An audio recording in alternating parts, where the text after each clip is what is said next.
We enjoy a game of dominoes and singing karaoke. I just love cruise.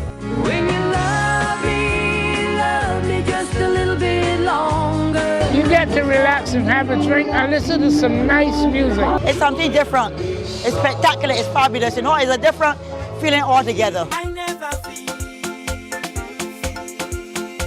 so good in a party yet. Follow me to Q in the Community this Thursday. So good in a party yet. You know why? While you go about your business, we go about our business, and that is gathering the news. Stay up to date at CBC News Barbados on Facebook, Instagram, and Twitter. Get news update on radio throughout the day. And join us for the CBC News Night at 7 every night.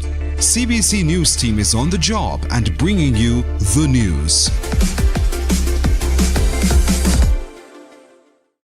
There is a saying, you can find a Bajan anywhere. Are you a Bajan living abroad? Or do you know of one who has migrated to another country? Well, we at Mornin Barbados would love to have you or them on our Bajan Affair segment. Share your amazing stories, experiences, and how you have adapted to a new culture. Send us an email to morninbarbados@cbc.vb. And together we will travel the world.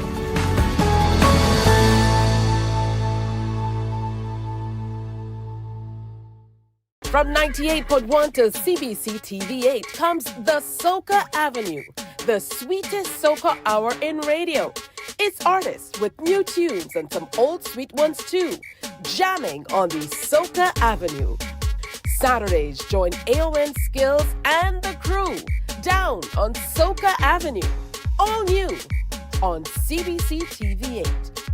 Feeling the festival.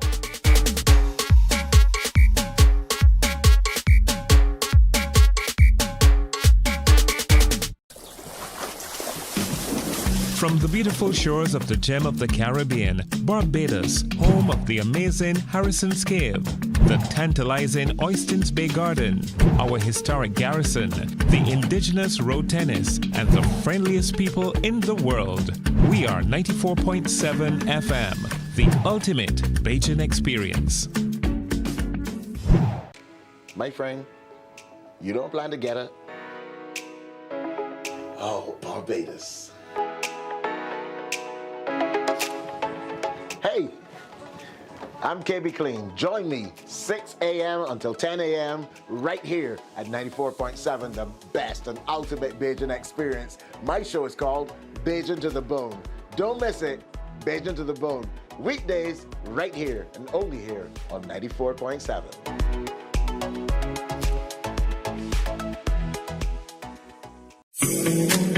The facts say Morning Barbados reaches an audience of over 50,000 and Newsnight reaches over 56,000. It's simple. When you advertise, you're getting your message to over 50,000 of your potential customers. Make the call to CBC Sales Department today and watch your business grow. Contact us at 467-5559 or email marketing@cbc.bb. Welcome to the Cropover Sweet Spot, your go-to show for all things Cropover 2024. We'll dive into the big issues of the day with exclusive interviews with the entertainers, the experts, the movers and shakers of the festival, plus you, the audience. Get to join the conversation and share your views. Tune in to CBC TV8 every Friday night for the ultimate Cropover experience with yours truly, the Admiral. We're big on everything Cropover 2024. The Cropover Sweet Spot, brought to you with the kind compliments of Axel Finance. Tune in every Friday at 6 p.m. to see me, Chrissy Teague, on Fashion Flair on CBC TV8. I'll be bringing you the latest fashion trends, fashion ends, and everything in between. Get ready to transform your style, get inspired, and elevate your fashion game with the ultimate guide to looking fabulous. Join me, Chrissy D, this Friday on CBC TV8 at 6 p.m. for an exciting episode of Fashion Flair. The ultimate cricket showdown is coming to eat. Wake up, wake up, wake up. Barbados, get up. Good morning, Barbados, good morning.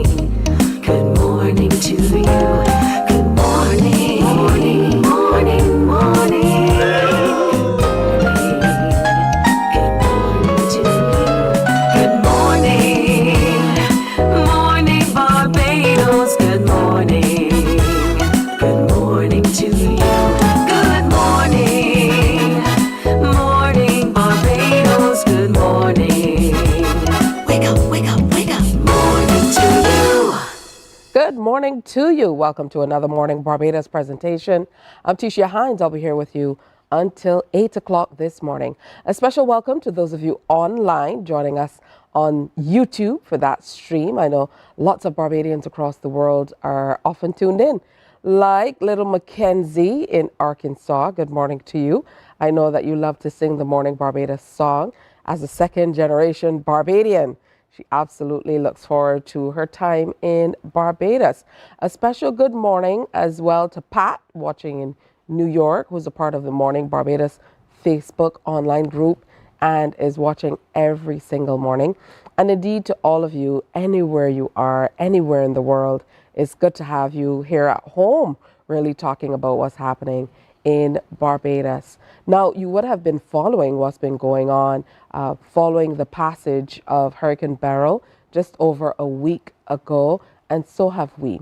So today we've invited Carla Daniel, who's director of the Barbados Sea Turtle Project, to come in and sit down and chat with us a little bit about what's happening with the various nesting sites, particularly across the West Coast, given the challenges that we're experiencing following the passage of that storm. So good morning to you, Carla. Good morning. Always good to see you. It's good to be here. Thank you. And I've always mentioned your passion for what you do. So before we delve into the details of what's happening, give us a brief overview of the Barbados Sea Turtle Project, how long you've been around and what you've been able to accomplish through the years. So the Barbados Sea Turtle Project is over 3 decades old. That's 30 years of conserving sea turtles in Barbados. It started in the late 1980s, became a bit more formal in the early 1990s. When it first started, there was a legal harvest of sea turtles in Barbados. So people were still eating them in different places. One of the first things the project lobbied for was an end to that harvest that occurred in 1999. And ever since then, we've been working hard to try to increase our numbers. So back in 1997, the project would have recorded about 50 individual nesting females on the island of Barbados. With a lot of hard work, now we are currently averaging over 600 individual nesting females in a few short years. So we've been working exceedingly hard to bring our critically endangered turtles back from the brink. And with that said, Hurricane Beryl is presenting some challenges for the areas where the turtles nest. It is. The Hawksbill nesting season directly overlaps with the hurricane season. So it is not anything new for there to be rough weather during the middle of the hurricane season.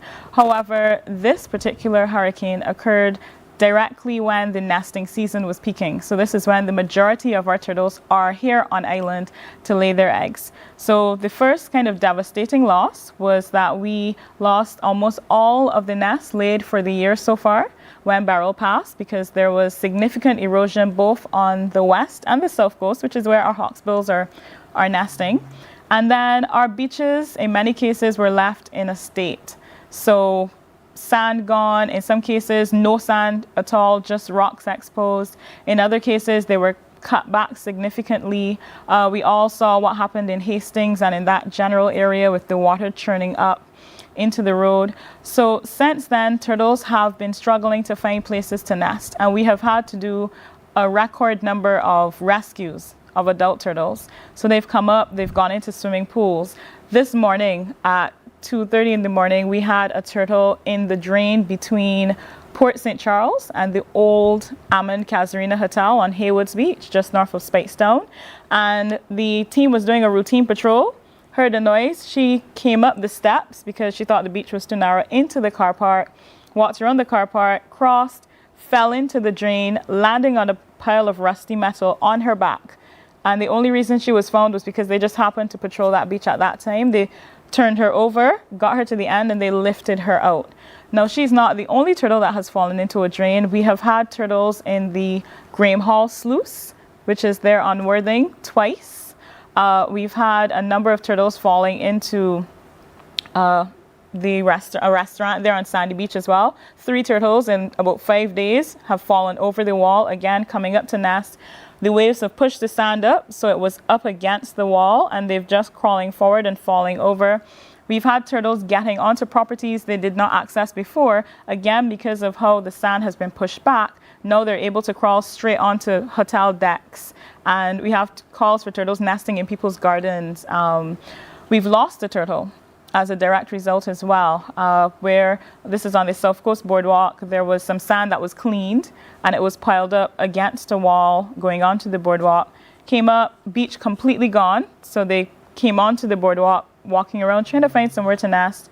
She went behind the pile of sand and went over the wall and straight onto her head, essentially. Crashed her skull, and she was dead when she was found. And it was really sad because this couple saw the turtle come out of the water. They stood up there and watched, called the hotline. The team was like, we're on our way. They stayed with the turtle, but they couldn't see her behind the mound of sand. So when the team got there, they asked the couple where the turtle was, and they're like, oh, she's just behind here. When they went behind, they couldn't find her, and it's only then that they realized she'd actually gone over the wall. So while they were there standing, she'd fallen to her death, and they hadn't realized. Oh dear. So it was quite sad. That must have been traumatic. What are some of the long-term implications for losing so much of the nests across the south and west coasts? So what's going to happen is essentially that we're going to produce a significantly less number of hatchlings this year.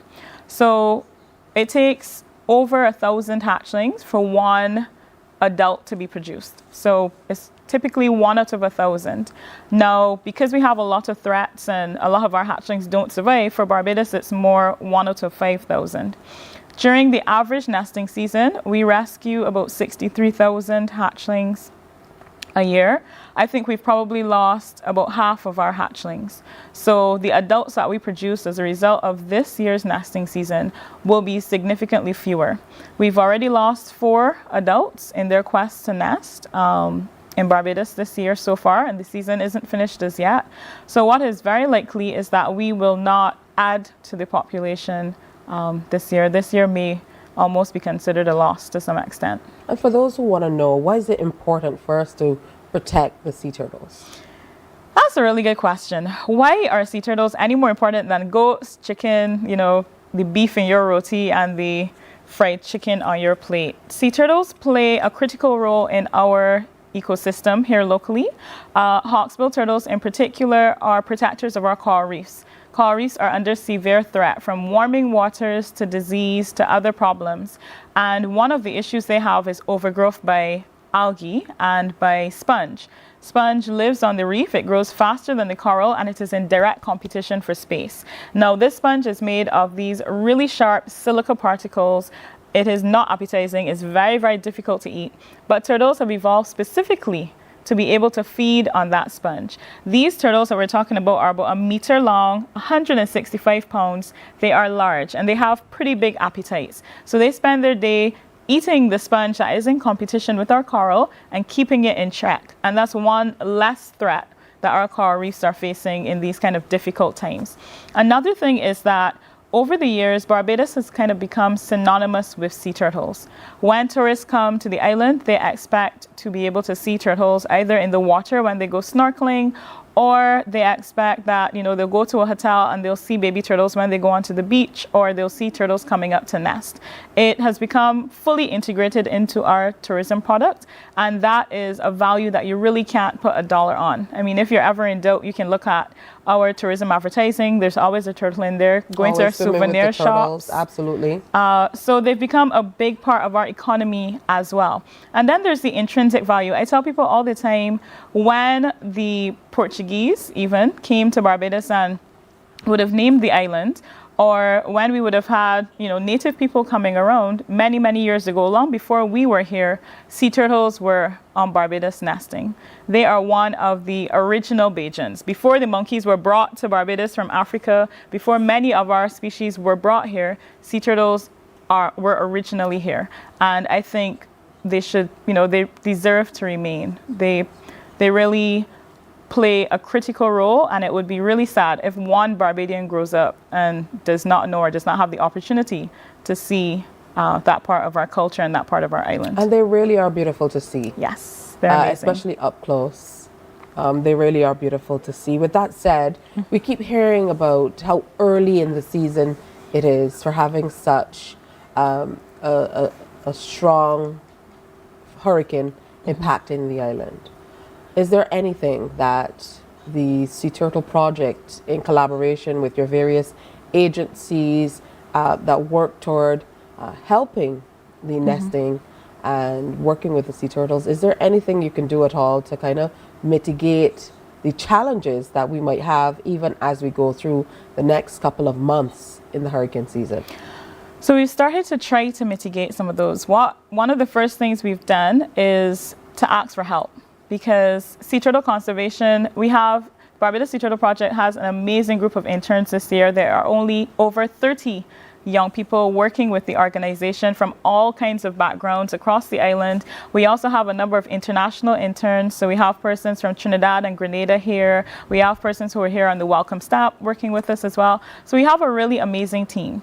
However, in spite of that, we cannot be everywhere all the time. So what we need is persons who live in Barbados, citizens of Barbados, who spend their time on the beach to help us to be vigilant. When you see something that you think may be in hazard, let us know. When you see a turtle activity or something, a turtle hatchlings, eggs exposed, etc., please call us and allow us to respond. We've already started to try to mitigate some of those hazards that we would have identified. So, for example, there's this derelict house on the west coast where we've had turtles coming through. Now that the storm has moved the sand, there's a pretty big gap under the fence around the property. Came under the gap, went into the road. Two men, Curtis and Carlos. Curtis was riding his bicycle heading north on his way to work in the wee hours of the morning. This is around 5 o'clock in the morning.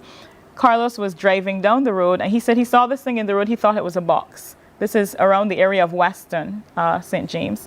And when he got a bit closer, he realized it wasn't a box, it was a huge turtle. So he stopped the car, he got out because he did not intend to let anybody hit the turtle. And then Curtis riding along, saw him, stopped as well. And between the two of them, they managed to, it took them over half an hour to guide this turtle back to the sea. So when I got there, I was able to meet them. They got the turtle back to the water, which was great. We figured out where she had come in. She'd come under this fence on this property. And so we got some fencing material, and I decided this is what happens when you watch too much Instagram and you see all these DIY videos and you figure that you can do it all. I went to BRC, I got all of this wire, I went to another hardware store, got all of these tools, and I decided that I was going to be able to repair this fence all by myself. I got these 4 sheets of metal, I drove down there.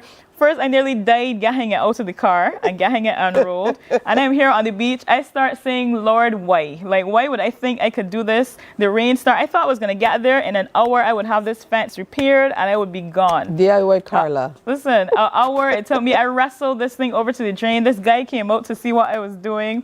And I explained, I was, deep inside, I was thinking, well, he's a man. Surely he can see that I don't have a clue. This guy looked at me. He's like, oh, well, you must be going to get through. I said, at this rate, one of us is not up to scratch. So I'm there. I'm attempting to fix this fence. And the rain starts pouring. I'm getting washed away. And this man comes through walking with a backpack and a fishing pole. I tell him, oh, watch out for the metal, because I had this metal all over the place. He says, no problem. Then he comes to see what I was doing. Being typical bitch, he was like, oh, you got to push the metal closer. So he's just giving you instructions. When you're twisting the wire, you have to, hold it like this, because there's a steep cement canal there as well. And the lattice that we put to block it off prior had fallen away. So the first thing I was doing was blocking off this canal. And then he comes around and he's like, all right, you know what? If I get down in this drain, I hope you know how I can get back out. This man climbs down inside of the drain so he can pull the wire from the backside. So he's pulling. I am tying off this wire with his pliers, all of my fingers hurting. And then we managed to get this first piece of wire fixed.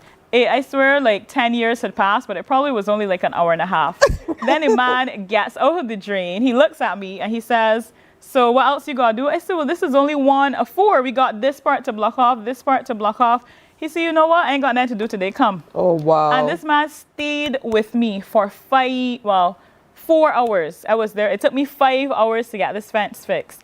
And I bought a hole. We dug down so we could bury the bottom of the fence. We were there tying. I learned how to tie wire. I didn't have a clue what I was doing because I kept tying it too tight and it was breaking. And I learned how to tie the wire. He said this is not good enough. We got some big rocks and put at the bottom of the fence, and we put the sand on top.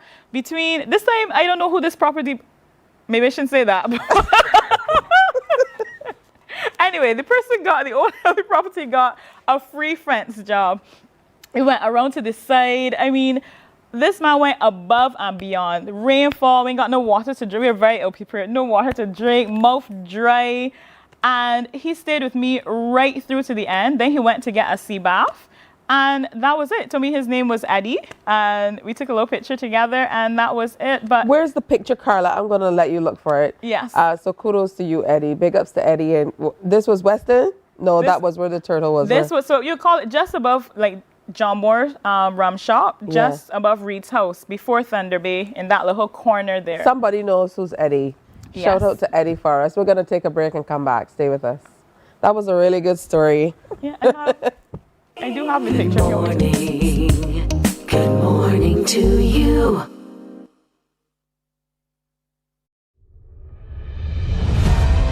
The ultimate cricket showdown is coming to ESPN, and MCTV has got you covered. The ICC Cricket World Cup 2024 is here on ESPN and MCTV. Tune into MCTV channels 302 and 308, and don't miss a single six, wicket, or heart-pounding moment as top teams vie for the 2024 T20 World Cup. From June 1st to 29th, it's cricket you can't afford to miss. Tune into ESPN on MCTV, and for live radio coverage, tune into 94.7. Catch every moment of the ICC Cricket World Cup T20 action. We enjoy a game of dominoes and singing karaoke. I just love crew. When you love me just a little bit longer. You get to relax and have a drink and listen to some nice music. It's something different. It's spectacular. It's fabulous. You know, it's a different feeling altogether. I never feel so good in a party yet. Follow me to Q in the Community this Thursday. So good in a party yet. You know why? While you go about your business, we go about our business, and that is gathering the news. Stay up to date at CBC News Barbados on Facebook, Instagram, and Twitter. Get news update on radio throughout the day. And join us for the CBC News Night at 7 every night. CBC News team is on the job and bringing you the news. There is a saying, you can find a Bajan anywhere. Are you a Bajan living abroad? Or do you know of one who has migrated to another country? Well, we at Mornin Barbados will... Morning, morning, morning. Good morning. Good morning to you. All right, so 6:27. You know, Bajans track things down, and Carla has the photo. So we're shouting out Eddie today. Eddie came out and came through for us. Hey, Eddie. The two of you don't look like you're 5 hours in at all. Look like you're ready to go, ready to build a house. So shout outs to Eddie. Yeah? Now, we heard you mention that during swimming pool rescue, and it might sound easy, but when someone calls and says, hey, based on the sea washing up, there's a huge turtle in my swimming pool. You know, what's the next step? So I said, a turtle in your swimming pool? Because I always have to repeat, because sometimes people say things and I'm like, are you really sure? And they were like, yes. So the first thing is, I am a typical Bajan. I like the sea from a distance. I like to get wet to bathe. But I am not really a swimmer, I will confess. I know, turtles, yes. So I can swim, but the first thing I was thinking is that this is going to be some huge swimming pool. The turtle is going to drag me up and down the swimming pool. So the first thing I thought was, I need help. So I called friend number 1. He was at work. He couldn't make it. Okay. I called friend number 2. Her boyfriend, I thought she said he was at home. So I drove to her house, and then she was like, oh, no, he's at work. And I'm like, oh, dear. So I decided, you know what? God is good. I'm going to go to his workplace and see. So I went to the workplace and I was like, hey, would you be willing to help me rescue this turtle from this pool? And he was like, okay. I said, so where's your boss? I went to his boss. I said, hi, my name is Carla. I need a favor. And I explained the situation to her. And she said, well, just go, but get him back to work as quickly as possible. So I got him. This is past Oistins. We're passing through Oistins. Oistins is all churned up. The lady's calling me back anxious because I said I was going to be there and it'd been a little while. And so I'm a bit worried. He's in his work clothes. I'm like, you don't have clothes to change? White polo shirt, jeans, white sneakers. I'm like, so I'm wondering, like, how is this going to go? Is he going to have to strip down and get in this pool to get this turtle? I am picturing all kinds of scenarios going through my head.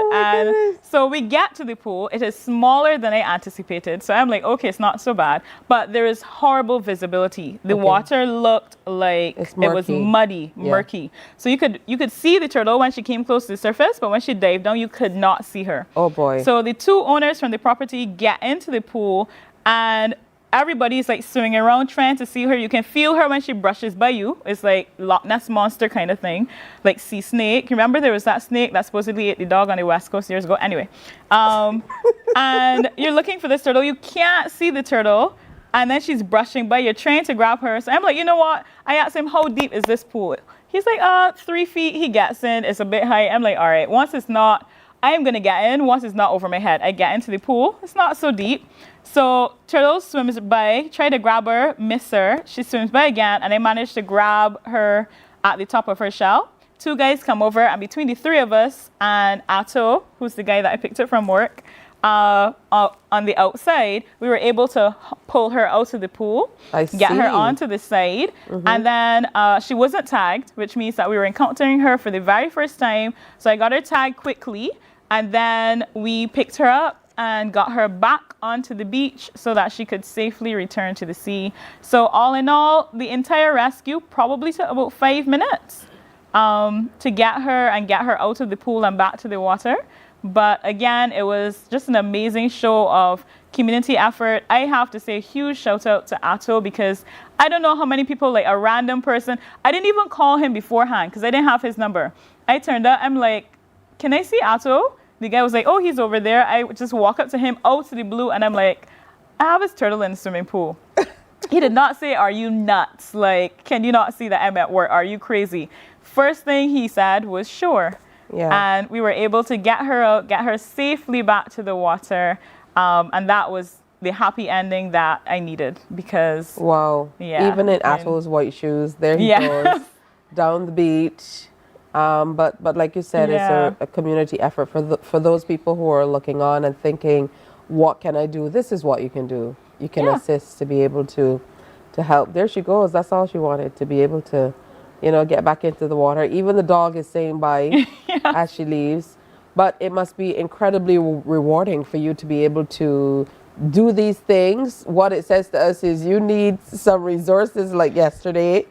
We do. It is beyond rewarding. I mean, every season I cuss and carry on, and I feel as though I'm getting 10 heart attacks and the stress is going to kill me. But this is 19 years now, and I am still here, so it really can't be that bad. There is absolutely nothing like it when you can see that you have made a difference and in real time. So there's no delayed gratification, nothing like that. As soon as you rescue a turtle, you get her back to the sea. Yes, that's the crew. You rescue some hatchlings, and you get them safely to the water. Like, you have made a difference to our biodiversity. You've made a difference to the survival of this species. And our population in Barbados is pretty important. It is one of the larger ones in the region, and it is important for the global status of the species. There are many places where hawksbill populations were decimated and they have not recovered. So our turtles that we have in Barbados are critically important. All right, good stuff. You said you have about 30 interns. Yes. Working with you, but for other people who would love to be a part of the project, people who would be willing to volunteer and help, is there any special training involved, and how do they get on to be a part of this initiative, particularly at this critical time where we're seeing such an impact across the coast of Barbados? At this time, I would say the best thing to do is to be vigilant, to call us at 24-hour hotline 230-0142. But we are going to be recruiting again shortly because this team that we have, their time ends mid-August, and then we need another batch of persons for the hatchling season. And this is when it's not lifting giant turtles out of pools and that kind. Well, they'll probably still be a little bit of that, but it is thousands and thousands of baby turtles emerging from their nests. And when they come up, they go in the direction that is brightest, which on a dark beach is always the sea. So they will always get to the water. However, because our coastlines are very heavily developed and very well lit, our hatchlings do not go to the sea, they go inland. So that means that they go into restaurants, into the road and get run over. They go towards predators and they are eaten. They go into properties, gardens, empty lots, drains, wherever you can think, they will get. And that is when we really need all hands on deck. So we are you can keep an eye on our social media. We're on Facebook and Instagram, and we'll be posting more about it, but we will be recruiting persons. Send us an email, express your interest, and join our team. It is an amazing amount of hard work, but it is tons of fun. We're a great community, a great family, and there's simply nothing like it. I can see it on your face. Always very excited to talk about, what's happening and the work that you're doing to really save this species. There's just one thing that I want to mention. In light of all of this, I mentioned that we've lost 4 turtles this season so far. We had the one that fell over after the storm. We had one that fell into a canal at Bath Beach the day before the storm. However, we've lost 2 turtles as a result of human actions. The first, at the very beginning, before the season even started, was a turtle that was butchered in Whole Town. And this all happened because a lady was jogging in the morning. She saw some turtle eggs in the sand. She was concerned, so she went to Folkestone and she reported it to the NCC staff there. They called the hotline and our team was out, so I told them, hey, there's some exposed eggs, because I thought it was erosion or something. There's some exposed eggs in Whole Town. They went down, they called me back and said, Carla, there's something strange about the eggs. They're bloody and stuff. I said, bloody? That doesn't make any sense. So I thought maybe they were broken and the hatchlings were out. And they said, no, they're not broken. They're bloody and they seem to be in a tube or something. So I immediately rushed down, and what she had actually found was the oviducts from the turtle with all of the eggs still in them that somebody had cut out of the animal and buried on the sand. We could see where the turtle had come out of the sea. We saw where she had tried to nest. She wasn't successful, but then we saw no other signs of the turtle. So we called the police because it is a crime, and I would like to underscore that it is a crime. We called the police and we're there sitting, waiting. We got the eggs out of the oviducts, and part of the team went to dig a replica egg chamber to bury those eggs so that they could try to see if they could hatch. I'm not sure if those eggs are still here or if they were taken by the storm. But while we were sitting there, a seagull flies past with this thing dangling. And I said, that looks weird. That's not a fish or something that the seagull has caught. So I got up and walked closer to the water. And there at the edge of the beach, the turtle was washing up. They'd killed her. They cut her flippers off. They cut her open. And they removed whatever meat they could. And they'd put the body in the water, but it was washing back up. What was particularly heinous about this was that there were no wounds to the head. No attempts were made to kill the turtle. So they would have butchered her alive and taken what they wanted. That was at the very beginning of the season. It was pretty difficult to deal with, but I said, you know what? This is an anomaly. This is not who we are. We are in 2024. We know better than this. Our turtles are way more valuable than this. And only a couple days ago, we got another call, this time in Hastings. And this was, we try to work with as many people and as many organizations as we can. And this was someone from the Sargassum cleanup crew. And they've been doing some amazing work recently. And they called to say that they saw a turtle on the beach and it was dead. And I'm like, what do you mean dead? Like, dead how? And he said, well, he's not sure what happened. I said, is it an adult turtle? He said, well, it has tags, so it had to be. So got there to the scene, and the turtle was just laying on the sand. There was blood coming from its nose and its mouth, and there was nowhere for it to have fallen off. There was no, there were no hazards in the general area. You could see again where it come up, tried to nest, and then the animal was just there laying dead. I contacted the Royal Barbados Police Service after I ascertained that it could not have died of natural causes. Opened her mouth, throat full of blood. She'd obviously been bleeding internally, neck swollen, couple of lacerations. A police officer came, Constable Mears. He was amazing. He took all of the information. He called the forensics team. They came, took lots of photos, and we rinsed the body off. That's when we realized that there were a couple more injuries to the side of the head. There was a 2x4 or a 1x4 piece of wood with some nails at the end of it, laying kind of out of place nearby. There was a rock with a bit of blood on it and a little piece of skin on it as well. That's what indicated to me that it wasn't a natural death. And after the forensics person, the constable, and some persons who were nearby, including 2 tourists, helped to carry this turtle back to the car. Took her back to the car, we made the statement with the police. I took her to Central Veterinary Clinic. Huge shout out to them. They're always jumping at the ready to treat our animals free of cost. Dr. Gus Reeder, he is amazing. I took the body there and they x-rayed the turtle. And she had a broken neck. They called it a hangman's injury. Fractured jaw. Jaw was broken as well. The bones in the throat were also broken. So this person had beat the turtle to death about the neck most likely with the same piece of wood that was found on the scene. They did nothing with it. They just beat it and left it on the beach today. And when something like that happens, it's extremely disheartening because, we're dedicating these interns that I'm telling you about. I talked to them this morning. The night patrol team works from 7 p.m. to 4:30 a.m. And we have 3 teams out every single night from the 1st of June to the 15th of November. They're sacrificing their sleep. The guys told me this, one of the volunteers told me this morning, Carla, I got soaked for an hour last night. Everything wet, even my underwear, soaked straight through. And they're out in the rain, in the sun. They are lifting turtles from in drains. As I mentioned, they are, going onto properties, getting turtles out of fences from tangled and things. They're relocating as many eggs as they can.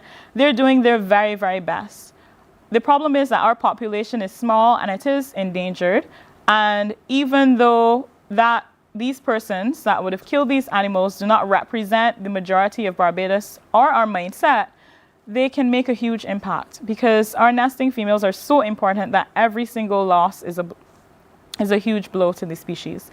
So I would like to remind persons that there's a $50,000 fine, there is 2 years imprisonment, and it is illegal for you to take a turtle, to take turtle eggs. It is illegal for you to endanger a turtle nest. And it's not just one of these laws that's written on paper. I desperately want, as Bajans would say, somebody to lock up so badly. This is not the first year it has happened.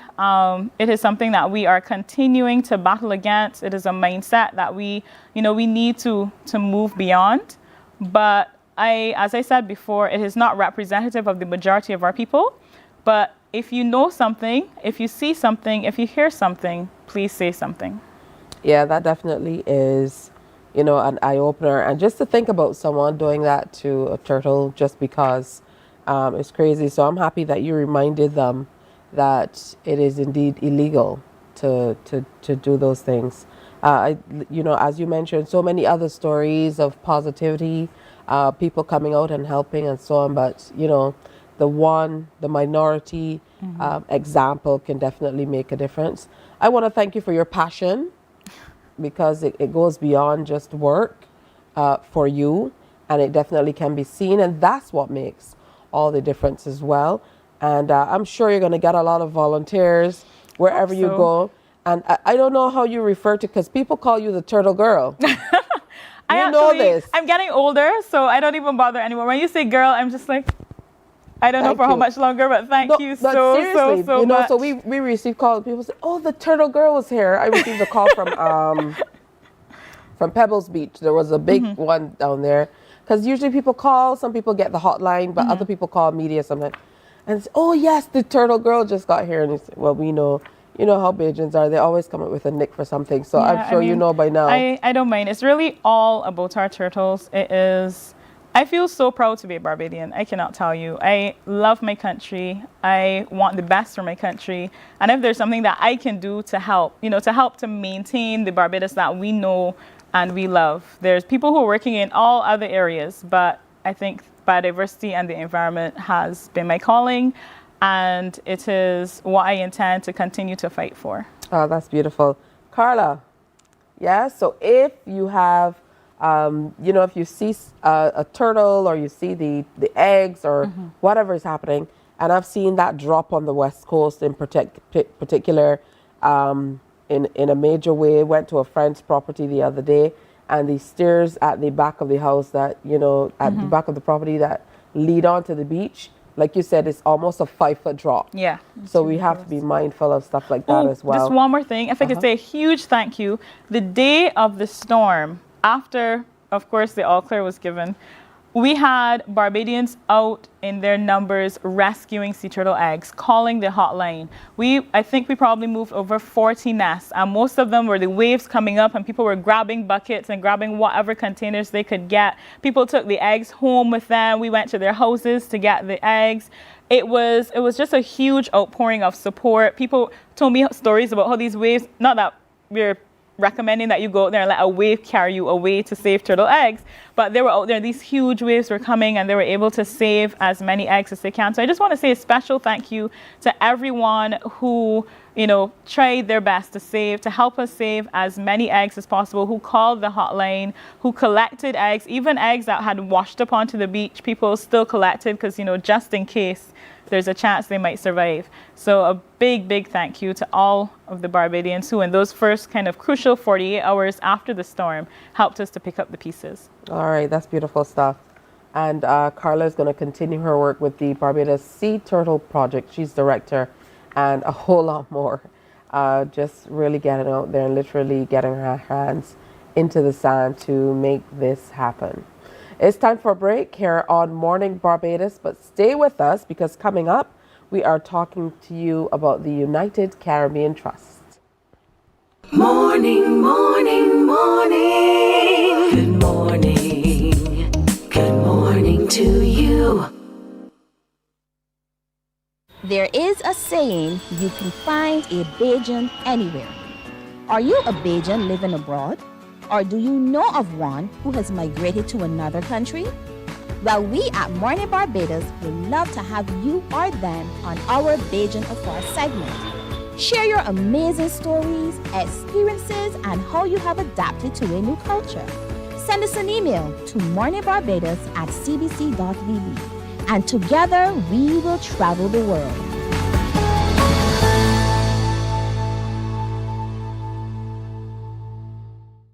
From 98.1 to CBC TV8 comes the Soca Avenue, the sweetest soca hour in radio. It's artists with new tunes and some old sweet ones too, jamming on the Soca Avenue.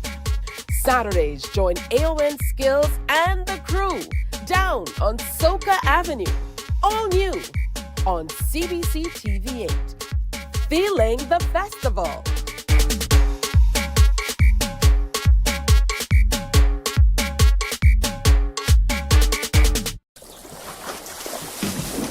From the beautiful shores of the gem of the Caribbean, Barbados, home of the amazing Harrison's Cave, the tantalizing Oystins Bay Garden, our historic garrison, the indigenous road tennis, and the friendliest people in the world.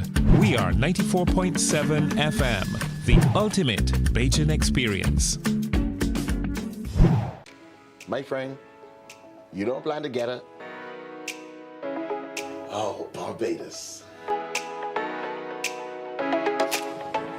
Hey, I'm KB Clean. Join me 6 a.m. until 10 a.m. right here at 94.7, the best and ultimate Bajan experience. My show is called Bajan to the Bone. Don't miss it, Bajan to the Bone. Weekdays right here and only here on 94.7.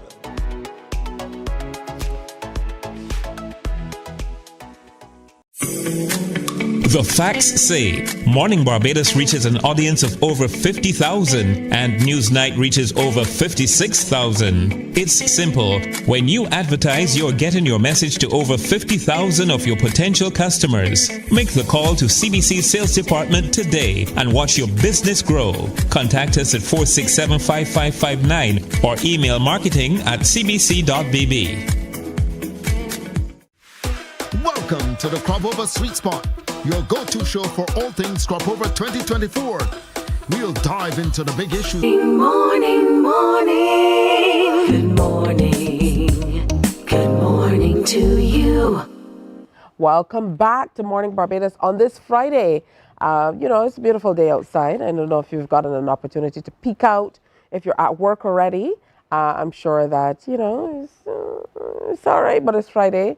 I want to say a special good morning to Dorio Vaughn, who is a colleague of ours here at CBC.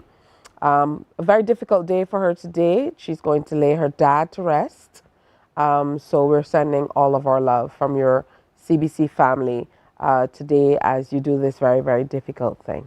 I have to say a special good morning to all the school children who are now off from school and looking forward to a fantastic summer as well. So lots of summer camps and so on. Make sure that you sign them up so they have lots to do. I'm joined now by Jenny Trahane of United Caribbean Trust and Reverend Greta St. Hill. It's good to have both of you with us. Thank you. Joining us this morning. We had a little bit of banter even before we started with the two of you trying to figure out exactly where you met and how I triangulate. No, it was here. It was there because you guys are doing so much work, literally all over the place. That's right. That it kind of was difficult to kind of figure out, like, where did we initially meet? So, yes. Jenny, yes. I don't know, you seemed adamant that you knew where it was, that it was something to do with the earthquake. That's right. Thank you for having us on this morning. Absolutely. Well, Greta and I, our paths have crisscrossed many, many years now with hurricane disaster relief predominantly. But my epic connection with Greta was when we were both in the epicenter of the earthquake in Haiti. I arrived the day before the earthquake. Greta had been there to lay the foundations for the work before I even came. And so, of course, that was the epic together in that incredible day when 300,000 people died all around us. And so since then, of course, we've continued to work together. And now here it is again. We're here trying to support and get some support for our friends and family over in Grenada and Carriacou. Now, I know why we're here to talk about this, but it's difficult to kind of look past that. Relief work is one thing, but when you are willing to put others above self and go into direct danger by showing up to a monstrous earthquake event, for example, just before a hurricane, I mean, it must take a great deal of faith and courage and all the other words that we can line up to be able to make that happen. And then, of course, the death and destruction that comes after that. I want you to address, what's in you that pushes you to do this kind of work? It is just the love for people. All right. When we met, and Jenny. Are you sure this is exactly where you met? Because you had a different. No. I'm just saying something. When we met, and Jenny kept telling me, Greta, come and go to Haiti and do this and do that, and she just threw me in, and it did something to me. And so, even though that we then, after the earthquake and so forth, our direction kind of shifted. God gave her a calling for a lot of work in Africa. I was still doing a lot of work with the Methodist Church in Haiti. And then God gave me another calling to start a non-governmental organization, Mercy Me Empowerment Services Incorporated, which we do a lot of work here. And then shifted again, not changing direction, but the call came bigger to be a Methodist minister. So I'm a minister for the Methodist Church in Grenada based as well. So I have the foundation, the Mercy Me work that is going on here. And as well, I'm working as a Methodist minister in Grenada. Now, Grenada is a tri-island state, which includes Carriacou and Petit Martinique. The Methodist Church in Grenada, we have a church in Carriacou. So I'm in Carriacou 2 weekends a month. So you could understand now, Carriacou has become like my Haiti. So when the devastation of this hurricane came about, I called Jenny and I said, what are we, Mercy Me and the Unity Caribbean Trust, going to team up together to do as two entities coming together as one to help the people in Carriacou?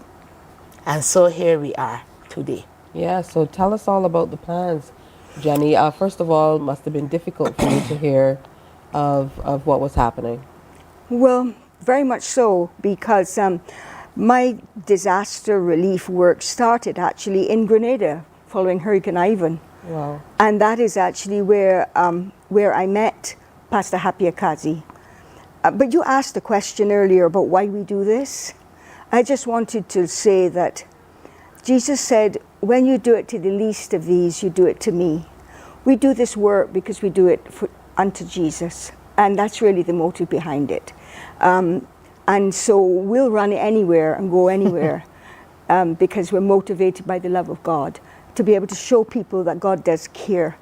And so that really is our motive behind what both Reverend Greta and myself do. But yes, I met Pastor Happy Akazi all those years ago following Hurricane Ivan, waiting on the dock of the bay for relief supplies to come in from Barbados. And here it is now, a swing around. We're trying to now get relief supplies sent down to him. Yes. Yeah, Pastor Happy is a Nigerian pastor that married a Barbadian lady, and he's been a missionary in Grenada now for over 20 years. So he has very good networking over there. We know that when the relief supplies get to him, they get to the grassroots. We do grassroots. The non-governmental organizations in the government, they tend to do the more sort of,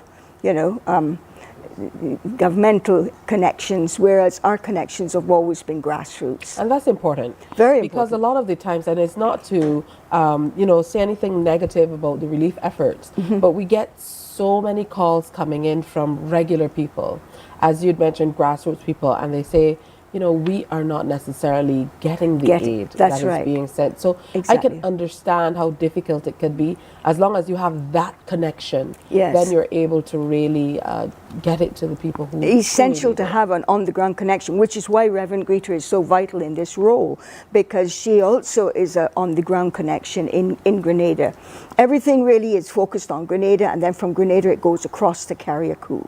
Of course, in Hurricane Ivan, it was the other way around, because Grenada had been devastated and Carriacou was not as bad.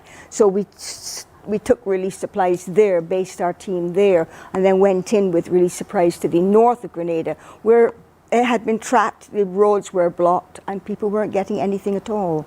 So it's the other way around now this time. All right, Reverend Greta, have you been able to, go to or connect with anyone from Carriacou that you can tell us about what's happening? We heard it's upwards of 98% devastation. It is around that kind of percentage. I was not able to go. I was hoping to go before I came. I had my ticket for Barbados before the hurricane.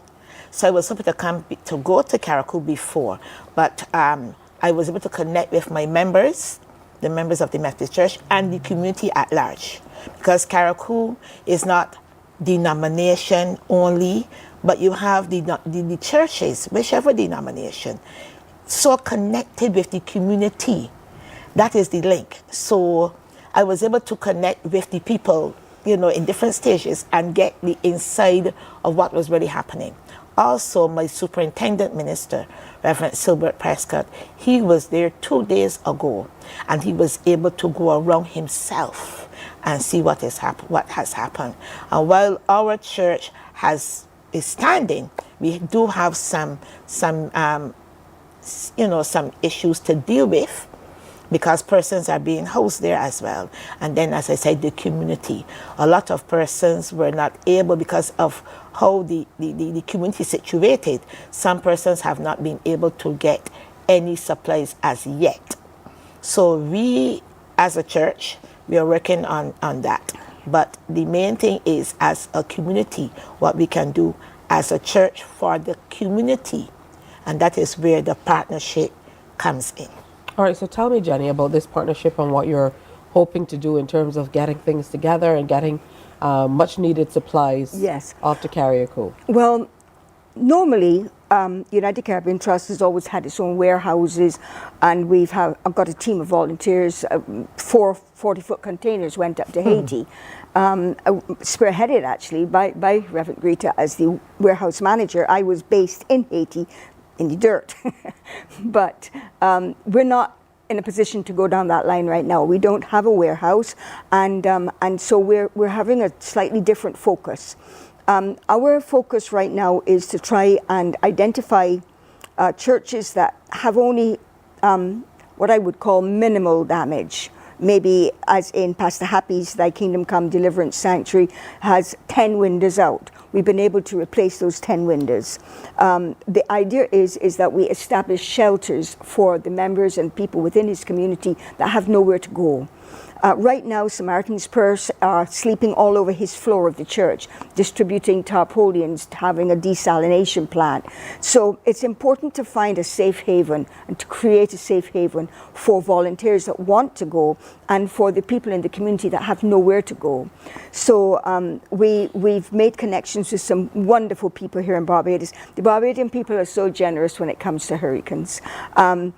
Sleep Right and Happy Angels are busy sewing up camp mattresses for us, and so for that matter, Soft Joy Furnishings are making these mattresses so that we can giving us great discounts, thrown in pillows and thrown in free samples, and wonderful. So we're going to be sending down hundreds of mattresses to put on the floor. They have a little sewn-in pillow. The hotels have stepped up with all of their slightly damaged, sheets and towels and things. So we have a team of seamstress waiting now to repair them, rehem them, make them smaller, etc., etc. And so we are hoping to be able to. We've identified some lovely 2 and 3 ring cookers, tabletop cookers. You can get the gas bottle down there, so that's good. So we're trying to kit up these churches. First of all, refurbish them so that they're waterproof and safe, and then equip them for relief workers as well as their members to be able to come and stay. Because this is the beginning of the hurricane season. What might ever happen if there's another hit? This is true.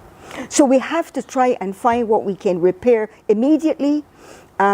We can't afford to go into replacing a whole roof at this stage. But if we can find a few, and that's why Reverend Greta and I are partnering, because their church in Carriacou is not too bad. Pastor Happy's church is not too bad.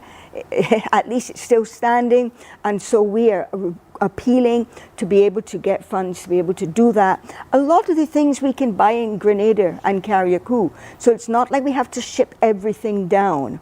At least there are some things that are open. And so some hardware stores, etc. And so our main idea right now is to try and provide safe havens. Absolutely. So talk to me about the work that you'll be doing here. I know that you started with the agencies, the businesses that are kind of pouring into it. But what do you need to do to be able to get everything together and get it out? And how can regular people like us help? That is Jenny. Well, really right now we're appealing for financial help because I am a lot of the things, as I said, can be purchased in Grenada, and that of course helps with the Grenada economy. So Pastor Happy Akazi is our main connection down there, and so we've just got central bank authorization for United Caribbean Trust to be able to transfer funds down there for him to do that. The things that we're purchasing here, we're storing just in a storeroom in our office until we can get him shipped.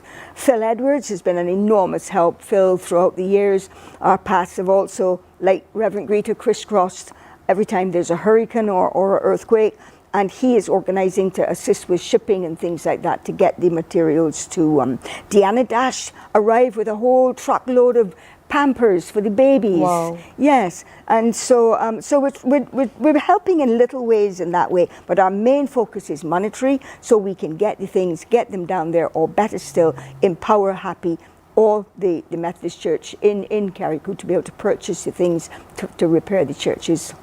Reverend Greta, let's reflect on those 2 weekends a month that you spend in Carriacou. Yeah. I know that they estimate the population there between 9,000 and 10,000 Yes. people, which is, beyond us because we're tiny, but they're tiny. Tinier. That's a community in Barbados, really. When we think of 9,000 or 10,000 people, that's a community. So, generally, what was the atmosphere like in Carriacou? I know they boasted that they were the most friendly community in the Caribbean. They are friendly. Excuse me. The AC seem to be. Yes, they are very friendly. They are very accommodating. They're even, they live like true family. Sisters and brothers, family members would have their little tongue and teeth, as we in Bajan parlance will say. But then after that, don't go and interfere with any of them. Yeah. They're just lovely people. And as a minister for the Methodist Church in Grenada, in the Methodist Church in Caribbean and the Americas, I'm a deacon, and my role is community.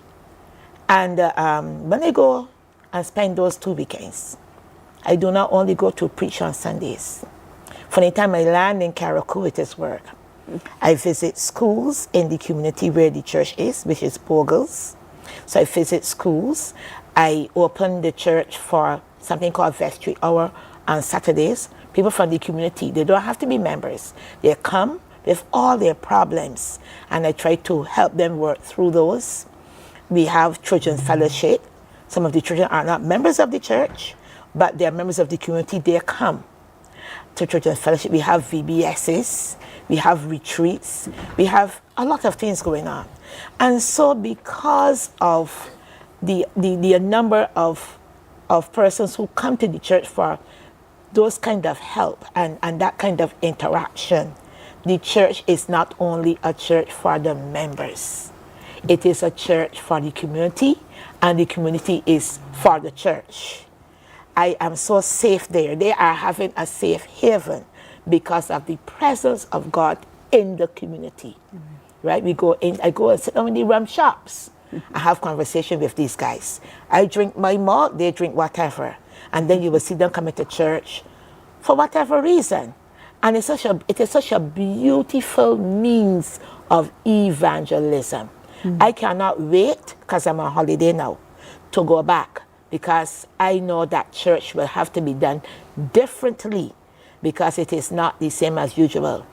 Persons, members of the church, are not in the community. All of them are not in the community. They are living outside. So how to get to them if there's no transportation? So I'm just thinking through all of that and working through all of that. So church for me will be now mostly on my feet, going into different areas to do the ministering differently until they are able to come back collectively. I'm hoping that by September, that will happen. But in the meantime, it is this going in, this grassroots. And we are accustomed to that. We walk all over Haiti after the earthquake, going to different places, meeting to whoever. So that is what we do. And even though I am not with United Caribbean Trust, that grounding from that work we have done together all those years, that grounding has helped me in my work as a minister. So I give God thanks for that path he would have started me on and the trajectory that he's leading me towards. Reverend Greta, you've been on this path for your whole life. You reminded me too this morning that you are also a part of the Black Rock Artistic Movement. And I spoke about that and Prophet. Yes. Just a few weeks ago on Mornin Barbados about community practitioners, people who put community above self and really trying to get back to that place, which is very, very important. You know, people who just want to see a difference in their communities. And this is a time in Barbados too, if we want to go off topic, we really need to get back to that. But hearing Reverend Greta talk about being in the community, in the rum shops, the regular places, meeting and greeting people where they are, reinforces exactly what you said about what your intention is, which is to reach regular people. Amen. Exactly. Yeah, so let's reinforce how people can assist, whether through, is there a bank account that has been set up? Yes, and I just saw it on the screen. United Caribbean Trust has had a bank account for decades now, First Caribbean, and the details are on the screen. That you can help. Many of the churches have also stepped up. I have to say thanks to them as well, particularly to Mount Zion's Missions, Apostle Dr. Lucille Baird. She has been a tremendous support. She's a trustee of our organization, United Caribbean Trust, and their church is spearheading a whole relief supplies, which we're going to be taking down on their behalf. And so the churches are stepping up, and the churches in Barbados need to think about doing this for themselves, because if, God willing, we have to go through this ourselves, we must be sure that the church leads the way in providing safe havens for the community. So we need to be thinking about shutters and water filtration systems and bedding and all of these things in advance, stored and supplied in case of an emergency. We will be able to help the community. So yes, anybody can donate to United Caribbean Trust. Corporate companies such as Chafet, Telusia Town Lumbers, various other organizations like that would get a receipt, obviously, from us for their bookkeeping, but just ordinary people are just putting in 50 here, 50 there, and it all adds up. Thanks be to God. All right, I want to thank both of you for coming in and share with us. It's really great to see you, Reverend Greta. I didn't even know you weren't living on island. Yes. Because sometimes we get so caught up in doing our own things that we don't see people for a really long time, and then it's good to reconnect, to have the ladies come in and share with us, and it's wonderful to meet you, Jenny. Thank you. Thank you so much for the work that you're doing through the church and otherwise, and through the United Caribbean Trust in your instance. And of course, we'd love to hear more about the relief efforts and how they go. Excellent. You continue with this particular project. Thank you so much. All right, two ladies. Thank you. You know that we need to salute, doing a lot of salutes this morning, but there are lots of people doing a lot of really, really fantastic work. It's just past the 7 o'clock hour, just about 13 minutes after 7. It's time for another break, but stay with us. Morning, morning, morning. Good morning. Good morning to you.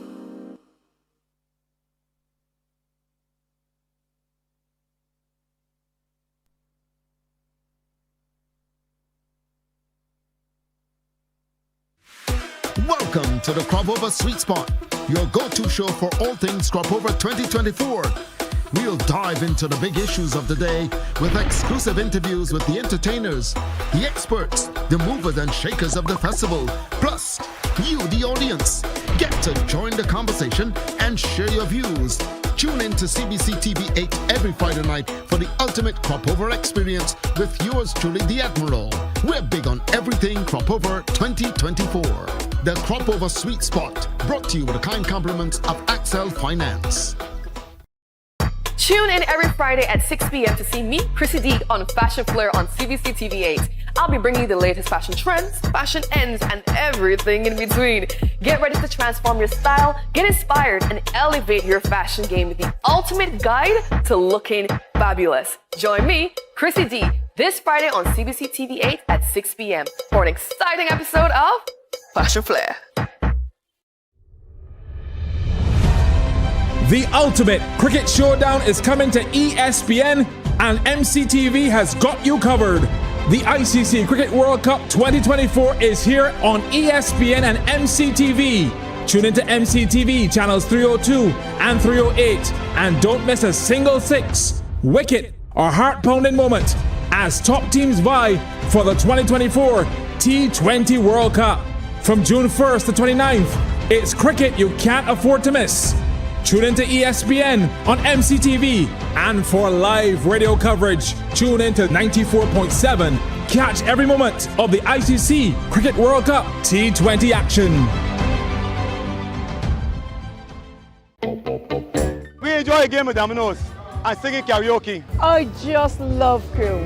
When you love me just a little bit longer. You get to relax and have a drink and listen to some nice music. It's something different. It's spectacular. It's fabulous. You know, it's a different feeling altogether.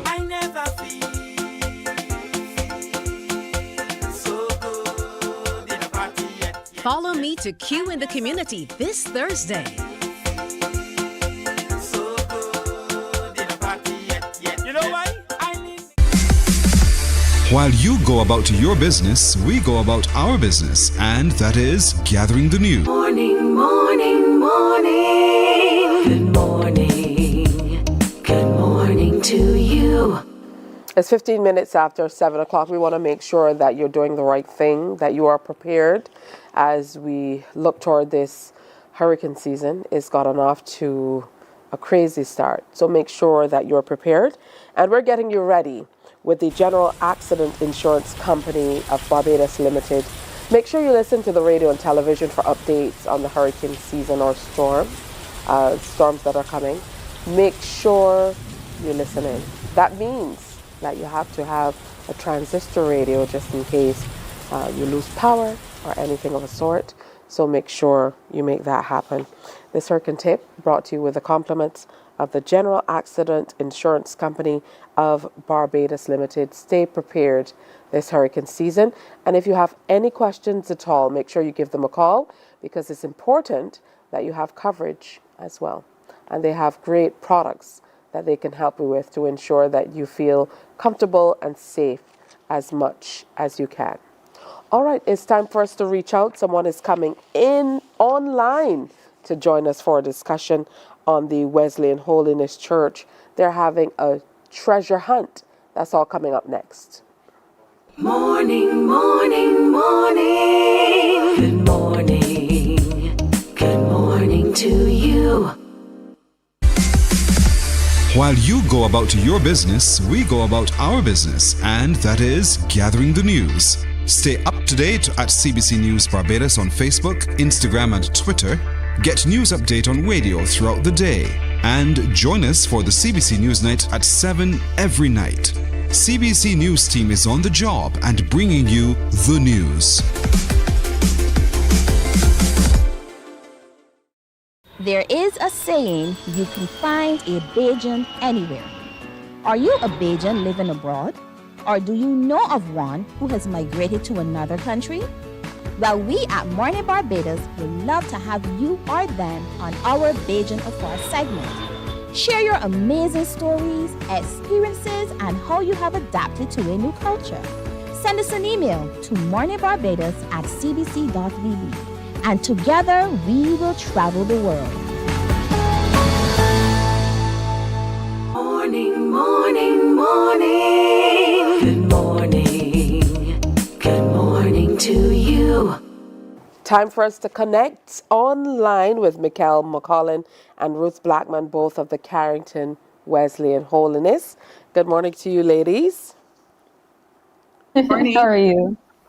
I'm doing well. It's good to have you with us on Morning Barbados. Good to be here. Yes, thank you for having us.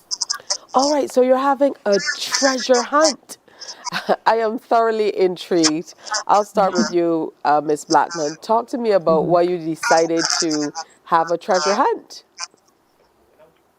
Okay, coming up very shortly, in fact, from July 21st to the 26th, the Caribbean Wesleyan Church will be hosting its 11th quadrennial Youth Congress. And Mikkel she would have been part of this some years ago, but it is now Barbados' turn to host this youth congress. And we want to allow our young people from our church, Carrington's, to be part of it. So the reason for the treasure hunt is to raise funds so that our young people can be part of this experience. So that is, and the treasure hunt is also two-pronged. It would not only raise funds, create excitement for young people, but it is also another way of evangelizing under our theme, sharing Jesus, touching lives. So that's the main focus of the treasure hunt. All right, well, that answer gave us answers and then some. So let me head over to you now, Mikhail. Talk to me about what participants can expect when they participate in this treasure hunt. Definitely. They can expect lots of adventure, lots of fun. There are going to be some twists and some surprises here and there. I've been calling it a hunt within a hunt within a hunt because there are several different things that they will have to do, places that they will have to find. We added a scavenger element to it as well. So there are things they have to collect. There are people that they may have to meet. So it is basically a hunt that you're going to be doing while in your vehicle. So you need to have a driver with a valid driver's license who will be able to take you around, and you're going to different locations on islands. So that is why we're calling it an island treasure hunt, because we're going to try to touch as many of the parishes as possible. Now, how many people are you expecting or would you like to participate? Is there a maximum amount? No, there's no maximum amount. We can have as many persons as possible. Right now, we only have quite a few, so we would like a great deal more, and it's not too late to register. We were going to close registration this afternoon at 3:30, but we can extend it if we see that there are other persons who are interested. So we're inviting as many persons as possible. It's just $25 per team, and the minimum number of persons you can have in your team is 2, and the maximum number would be 5 persons. All right, so it sounds like an exciting time, but it's truly a novel way, which is why I started Miss Blackman by asking about why you decided to do the treasure hunt. I was happy to hear that you said it was an opportunity to get out and really share, which is what the church is all about. And so you're kind of tackling several things all at once to be able to raise funds for the young people to head off, and as you mentioned, get out into the community and minister possibly as well. In terms of logistics, is there anything that you can tell us about how things will unfold, Ms. Blackman, where people need to meet up to be able to disperse, or do you share all of that information once they register? I will let Mikhail answer that particular question. She's the logistics person, the one, the cog in the wheel. So I'll let her answer that. All right, no problem. So persons can register online, and they can access that link on the church's social media pages. Instagram, you can find us at Church of Choice 246, Church of Choice 246. Or you can go to the Sunday School Facebook page at Carrington Wesleyan Sunday School, the Facebook page for Carrington Wesleyan Sunday School, and there you will see the link. You can click on it. Once you click on the link, it will give you some further details regarding payment and so on. After that has been verified, you will then get an email, because the team leader is required to provide us with those contact details, not only a number, but an email address with which we will give them the rules, the regulations, and all of the information. I know some persons have been trying to find out if there is a starting point, and my answer to that is there's no particular starting point. All right, so how it will go is that we're going to be using an online platform. Once they have downloaded this onto their mobile devices, at the starting time, which is 12:30 p.m., they're going to get a number of missions, that's what we're calling them, a number of clues and riddles to solve and tasks to complete, and they can decide which they're going to begin with. So there's no particular starting point. If they want to start in the south of the island, that's fine. If they want to start more central, that is okay. So all that right, is what so that's a lot to do. So Ms. Blackman, I take it that you're here to talk about the work of the church as well. So we heard about the Sunday school and so on. So tell me a little bit about all of the other work that you're doing at the Carrington Wesleyan Holiness Church. Okay, we call ourselves the Church of Choice. So we extend a welcome to everyone to come and attend our services. 10 o'clock on Sunday mornings is our worship service. Our Sunday school starts at 8:45 a.m. We have our midweek service, which is online, and that takes various forms, different auxiliaries being in charge, Bible study, Wesleyan women, intercessory prayer. But our church for this year has a theme, and that theme is the church in action, strengthening families, stabilizing society. And that theme has proven to be so apt when we think about all that is happening in our country today. The breakdowns, our young men just falling to gun violence, even our young women being caught up in the crime of violence as well. So our thing is to get out there, to share Jesus and touch lives. And we are trying to do it in as many a novel way as possible, like this treasure hunt that we are staging. Just here past Christmas, we had a community outreach program, set up the church as a central point. We invited people to come in for entertainment, food, and so on. And in that way, we share the gospel. And another project we are looking forward to is to erect what we are calling the Pearl Jordan Center in Carrington's Village, which is at, the church is in the heart of that community. And we have the land and everything. We are looking forward for some assistance in erecting a building. Some converted containers would do. But the thing is that we want to set up that facility there, closer to the community, in the heart of the community, where persons can come in for whatever kind of ministry they might need. We have discovered there are children needing help with remedial reading, homework, and so on. And our doors are open for that. Even now, that center would be where that type of activity will be centralized. So we are out there with our Sunday school. We are out there with our young people meeting on Friday nights at 7:30.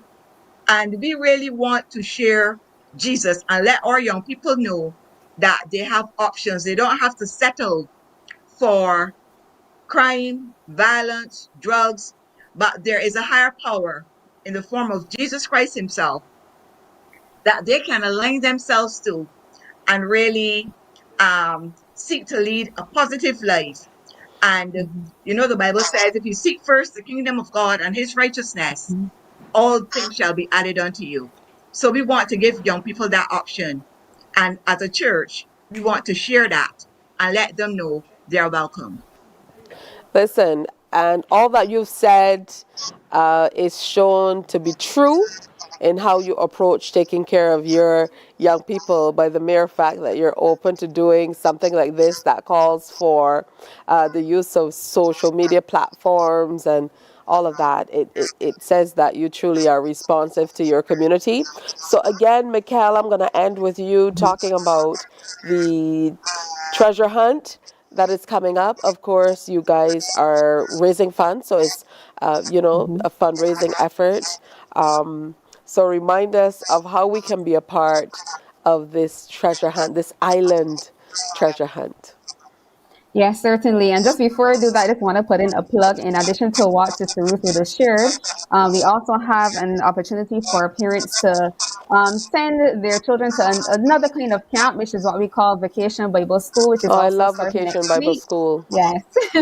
So we have that this year as well. It runs for 3 weeks and it starts from Tuesday. So I'm going to share some numbers with you that you can reach out to us. So yes, we are having our Island Treasure Hunt tomorrow, July 13th, starting from 12:30 p.m., going straight to 5:30 p.m. It is for $25 per team.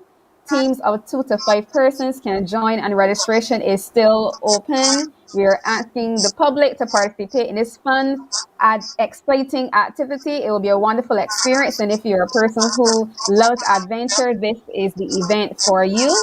And we have lots in store for you, including some attractive prizes as well, We had some sponsors who came on board, and I just want to take this time to thank them as well. So I'm thanking Automotive Art for partnering with us, Fields Archery, Sea Splash Designs, Bushy Park Barbados, Vibrant Boutique, Intermix Boutique, Libev Hair Salon, Beloved Aesthetics, The Natural Loft, Movement is Life, The Boatyard, Savings Plus Supermarket, Jordan Supermarket, K Shepherd Duty Free Bridgetown. Those are a lot of sponsors. I hope CBC is at the end of that very long list.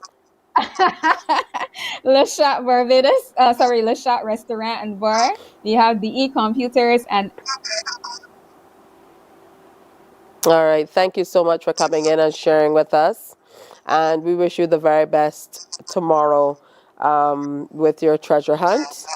And, of course, as you continue to share with your community, makes a big difference. Mikhail McCollin and Ruth Blackman of the Carrington Wesleyan Holiness Church. Big treasure hunt coming up tomorrow, so make sure you check it out. Thank you, ladies. Thank you for having us. Thank you. Absolutely. Hey, it's time for another break. It's a Pan Weekend. Coming up today, that's right, this afternoon, 4 o'clock, under the big tent at the University of the West Indies. The Pan Yard Lime is absolutely free. All the food trucks will be out there. And then on Sunday, it's Pandemonium at the Botanical Garden. Liam Teague is here. Yesterday, he held a workshop on Pan. Today, he's on Mornin Barbados. Stay with us. Morning, morning, morning. Good morning. Good morning to you.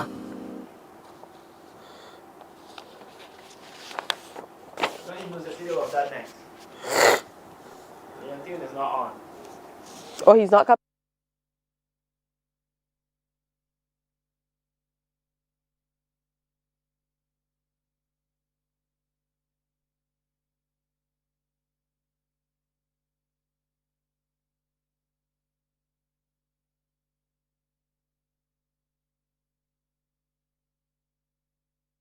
There is a saying, you can find a Bajan anywhere.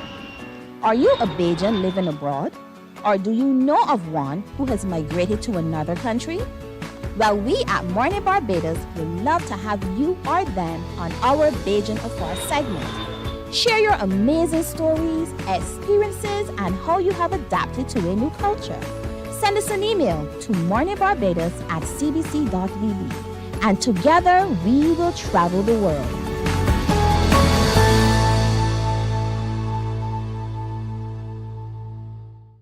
From 98.1 to CBC TV8 comes the Soca Avenue, the sweetest soca hour in radio.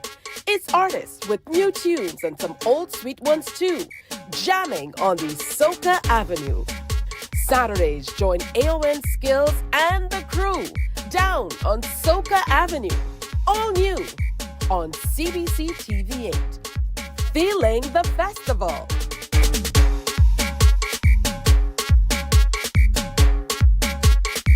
Morning, morning, morning. Good morning. Good morning to you.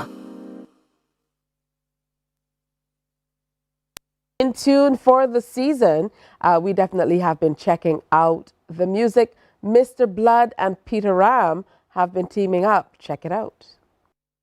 Truck. We celebrating Cropover. Show them how we celebrate the. Show them how we celebrate the. Put up your flag and jump up for the. Show them how we celebrate it. Celebrating the history, the journey we pass. We Cropover and culture. God do it, we must. People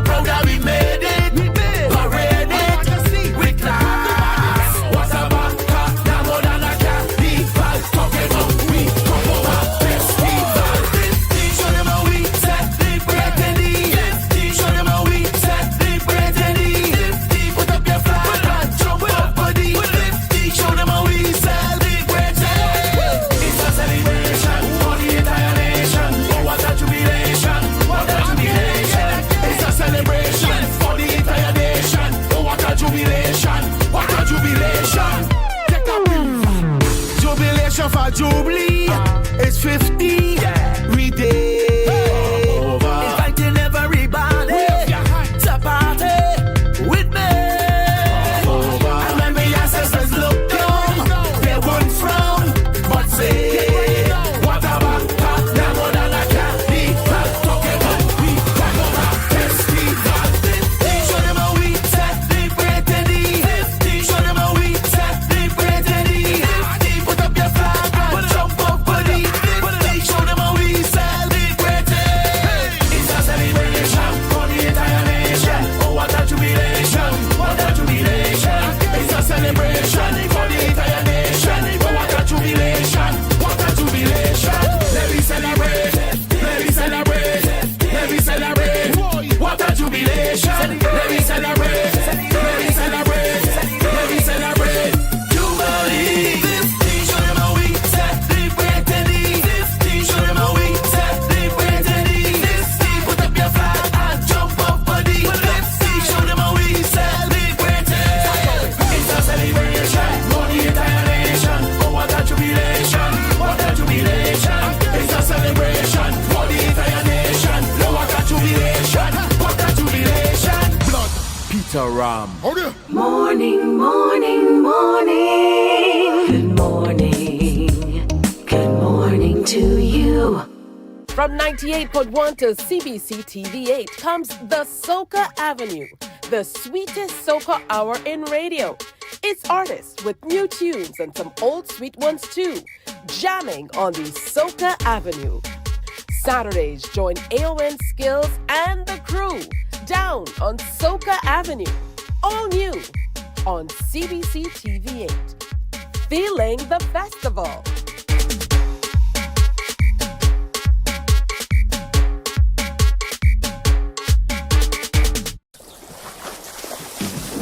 From the beautiful shores of the gem of the Caribbean, Barbados, home of the amazing Harrison's Cave, the tantalizing Oystins Bay Garden, our historic garrison, the indigenous road tennis, and the friendliest people in the world. We are 94.7 FM, the ultimate Bajan experience. My friend, you don't plan to get it? Oh, Barbados. Hey, I'm KB Clean. Join me 6 a.m. until 10 a.m. right here at 94.7, the best and ultimate Bajan experience. My show is called Bajan to the Bone. Don't miss it, Bajan to the Bone. Weekdays right here and only here on 94.7.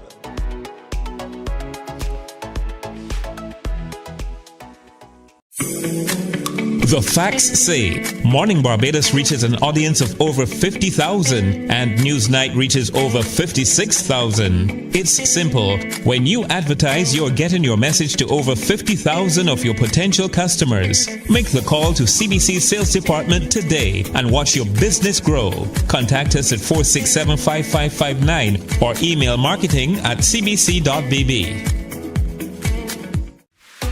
Welcome to the Cropover Sweet Spot, your go-to show for all. Morning, morning, morning. Good morning. Good morning to you. So like we told you, coming up this evening, 4 o'clock, is the Pan Yard Lime. It's going to be at the University of the West Indies, Cave Hill campus, under the big tent. Make sure you get on out and be a part of it. It gets started around 4 o'clock in the afternoon.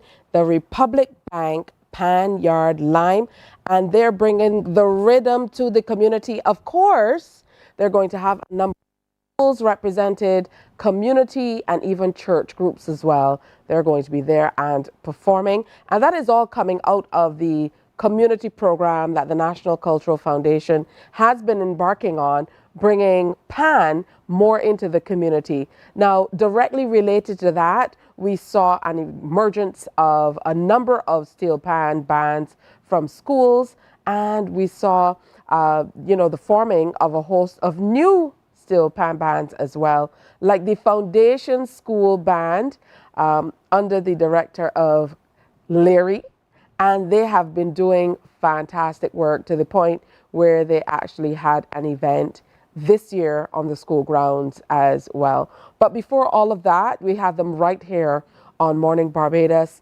and the energy was electrifying.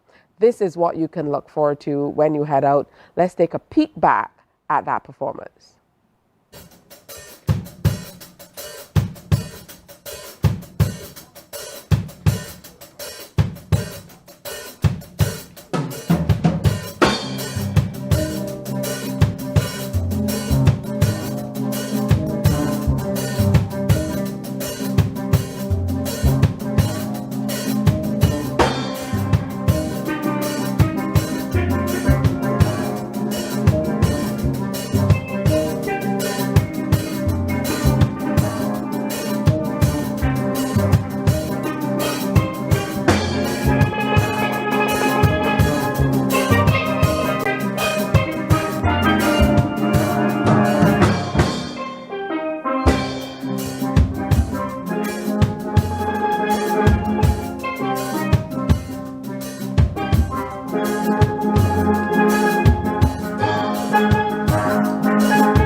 morning, morning, morning. Good morning.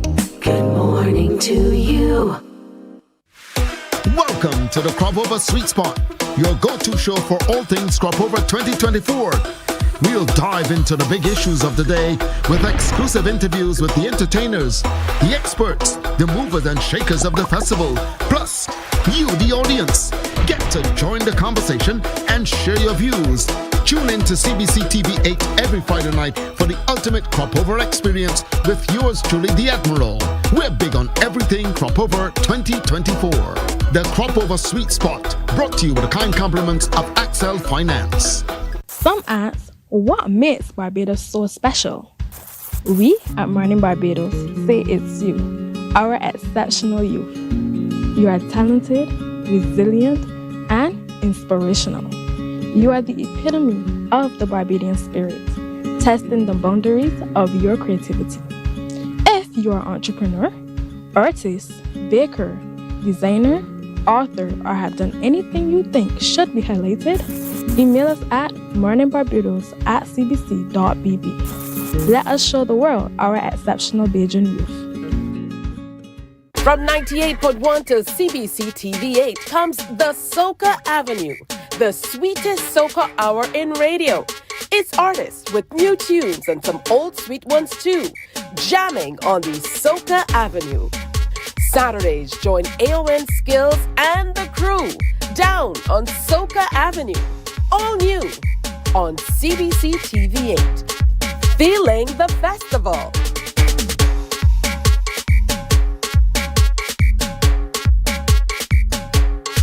Morning, morning, morning. Good morning. Good morning to you.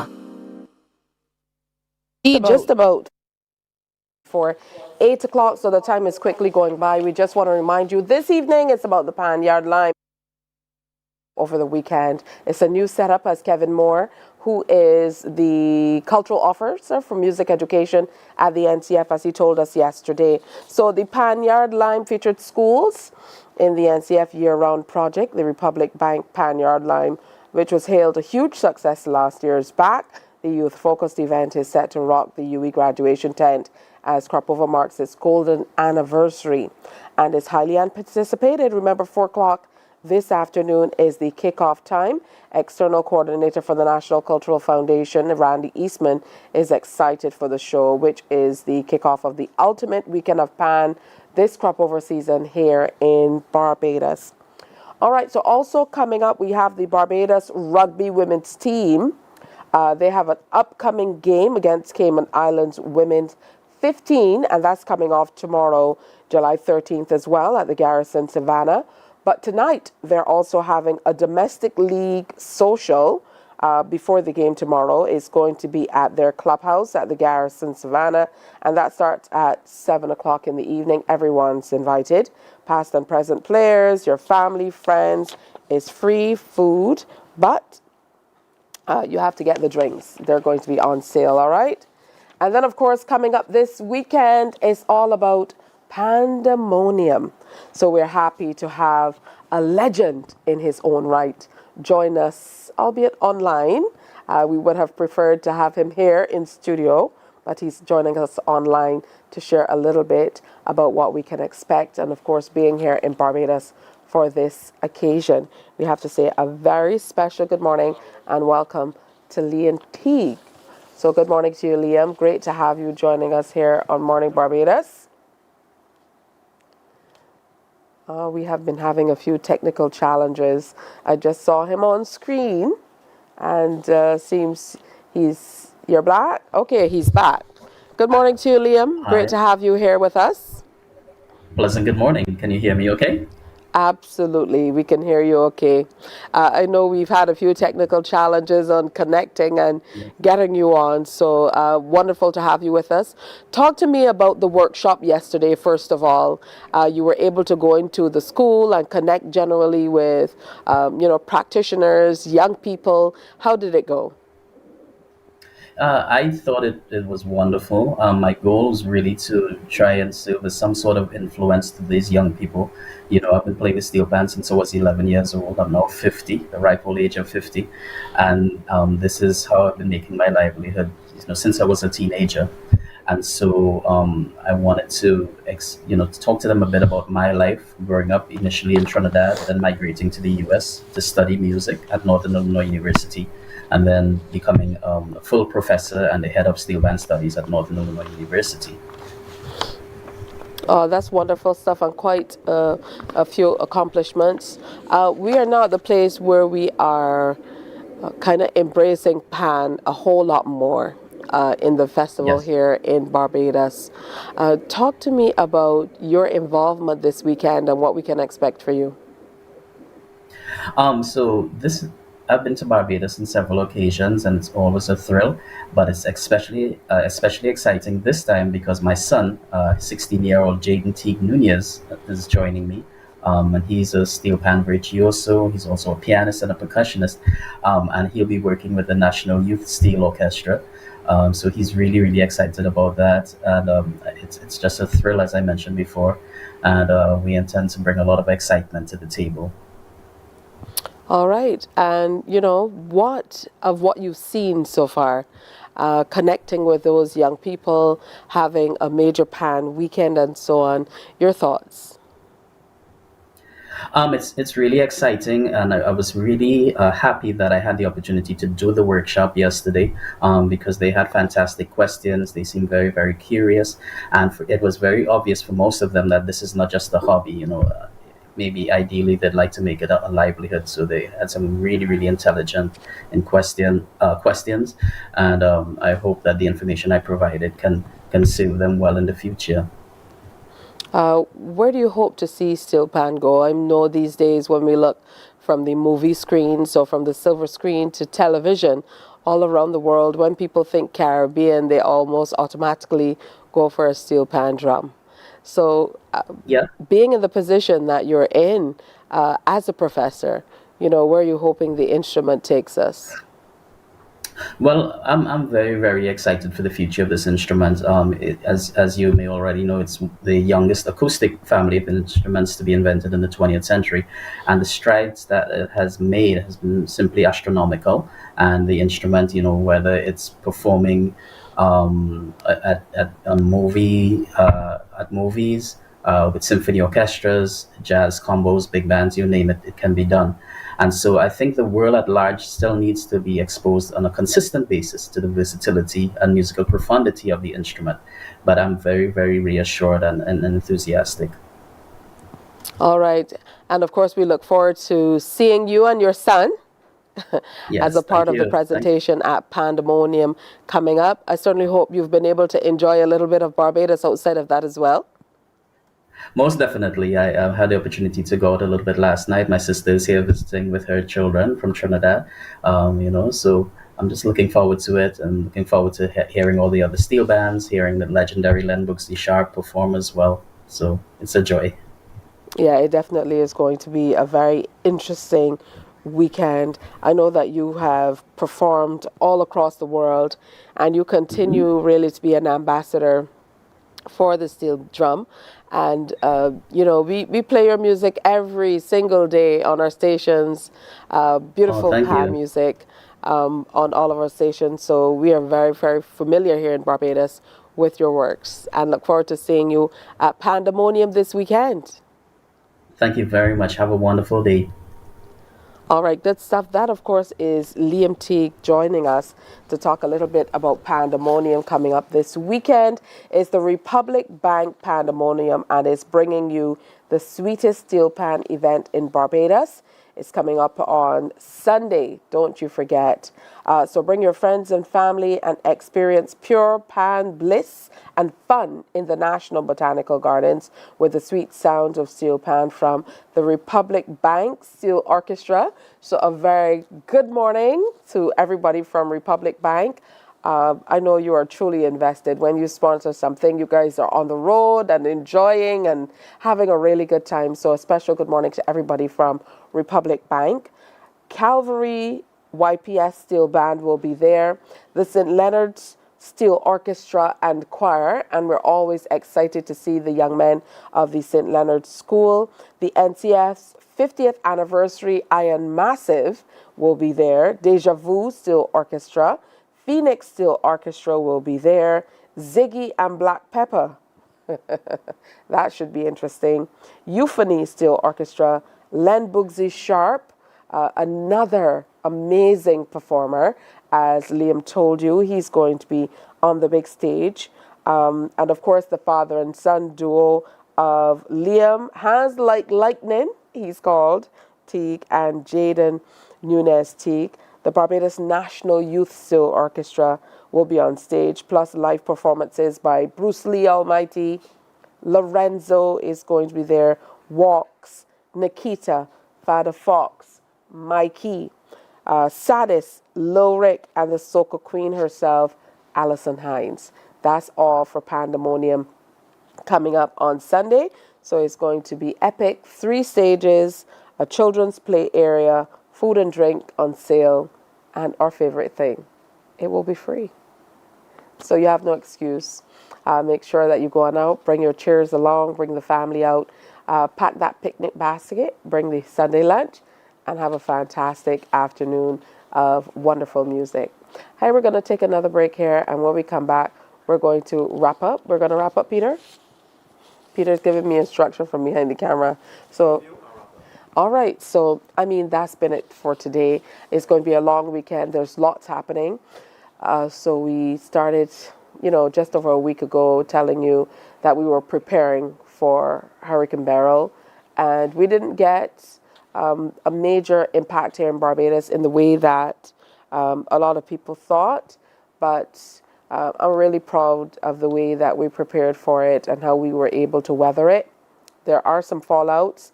We heard from Carla earlier about the Barbados Sea Turtle Project and the work that she as director, her team of volunteers that they're doing to really save the hawksbill turtles all across Barbados. So be on the lookout for that. And we also had an opportunity to speak with those ladies, Reverend Ruth, and she's working along with the United Society to be able to bring some relief to the people of Carriacou as well. So however you can contribute, make sure you do that. I know St. Vincent and the Grenadines, they've launched an appeal for relief online, so search that up and contribute if you can. And Grenada, the Grenada government has as well.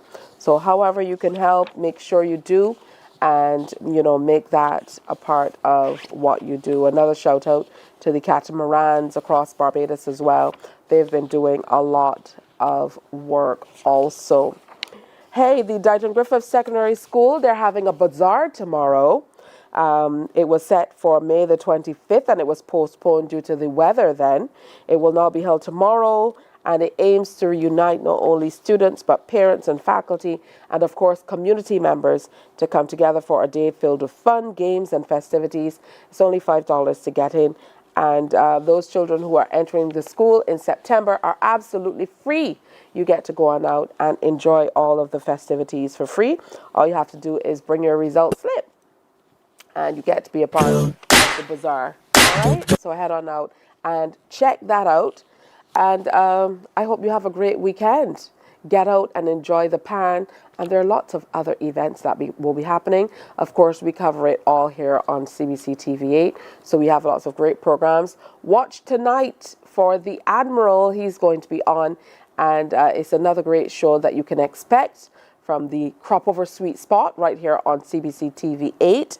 Make sure you tune in for that. We also have Fashion Flair coming up a little later this evening as well, checking out all of the beautiful fashion of the festival with Chrissy D from producer Nadia Foster's desk, and the Cropover Sweet Spot is from producer Alicia Alsgrant's desk. So producers definitely doing some fantastic work.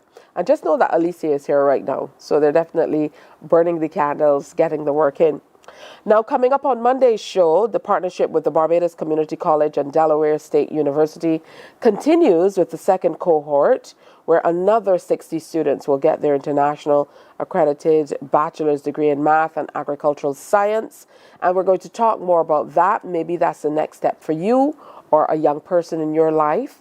We're going to talk to you about how you can move forward with that. We also meet a Barbadian chef who has migrated to Antigua and is doing exceptionally well. Plus, we get up close and personal with Barbadian Brad E. Griffith, music producer, musician, tutor, songwriter. Brad is a multifaceted musician and dynamic talent with a magnetic presence and deep roots here in Barbados. We're going to explore all of that and a whole lot more coming up on Monday's edition of Morning Barbados. So on behalf of the entire team, we'll see you at the Panyard Line. We'll see you early tomorrow at Dighton Griffith School for the Bazaar. We're going to see you tonight as you head on out and also support the rugby teams over at the Garrison. Then on Sunday, we're going to be at Pandemonium. It's a packed weekend. Have a good one, but be safe. See you on Monday. Bye-bye. Wake up, wake up, wake up, wake up. Barbados, get up. Good morning, Barbados, good